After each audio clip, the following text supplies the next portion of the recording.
kasi kung missile yung mga nuclear, damay yung 4 million nila.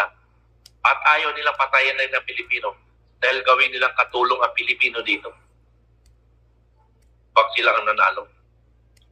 Kaya hindi nila gagawin yun. At ayaw nilang mabura sa mundo. Bakit akala nyo, China lang marunong magbura?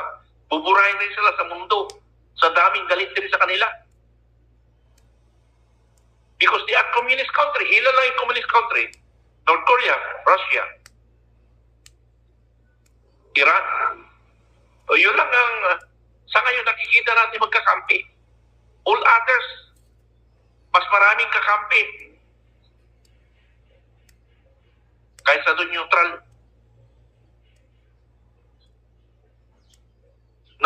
Nabanggit ko lang yan kasi para bang binabalik nyo sa amin ang sisi na hindi kami